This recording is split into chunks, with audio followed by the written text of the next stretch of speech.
Welcome back, everyone. In today's episode, I'm going to conclude Al Smith's life. If you missed part 1, not to worry, I put a link in the description for you. I left off in the 1940s when Al started his own part-time photography business, photographing the nightlife of Black Seattle. He's meeting criminals and cops, dancers and entertainers, and capturing it all on camera. So Al's working full-time and helping Izzy raise their family, but still making time for his hobby. He even manages to join the local Japanese camera club as the only Black member. He may have been the only Black photographer in that club, but he wasn't the only Black photographer that was active in Seattle. There was a fellow named Charles Johnson who also photographed Black life and had a little bit more experience. He met Al at the photography counter of Seattle's outdoor gear shop called Warshall's Sporting Goods, and the two struck up a friendship.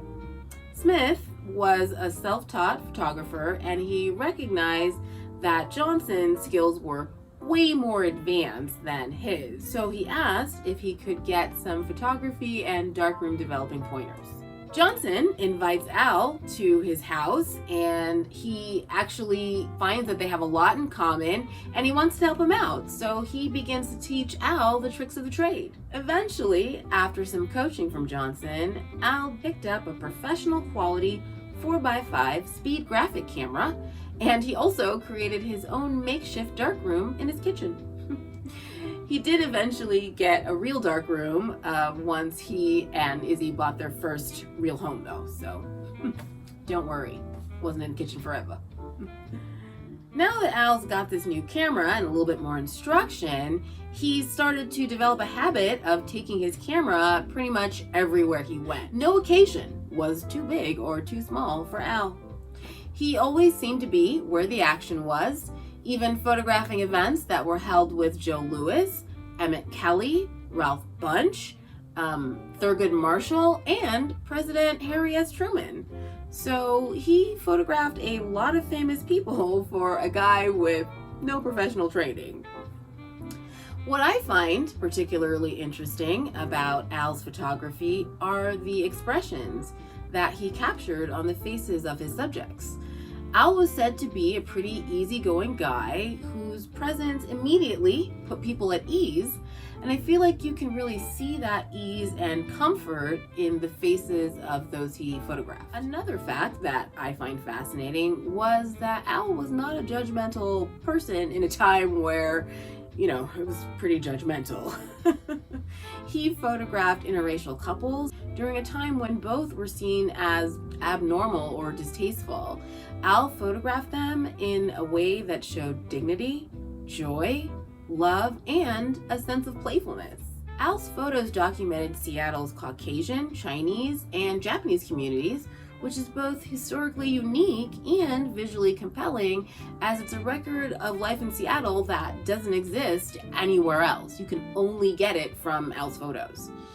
And as you can see by the photos that I've showcased, Al was an amazing photographer, right up there with more well-known photographers like Gordon Parks or Charles Teeny Harris. But the recognition for his photography was not as lauded and was often sporadic until his later years. Some of his earliest recognition came in 1949 when one of his pictures won a national award and was displayed at the Explorers Hall of the National Geographic Society in Washington, D.C. He went on to win several additional awards in the same competition, an honorable mention for his Feeding the Ducks photo, and second place awards for his photos HMS Bounty and Bulldogging the Steer.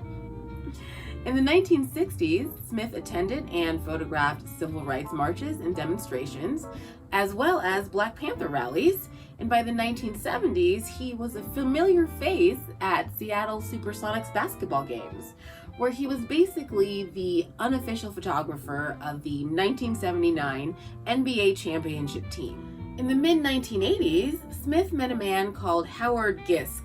I think that's how you pronounce it, Giski, I'm gonna call it Gisk, who was the photography curator at the MOHAI when Al was volunteering for an archival project. Smith eventually became a fixture at the museum, but it was only after he'd been volunteering for a while that Howard found out Smith was also a photographer and that he'd taken thousands of photos that he was just storing in his basement. Howard's obviously very excited by the photos, and he also realized he'd need a lot of help trying to date and put names to the photos.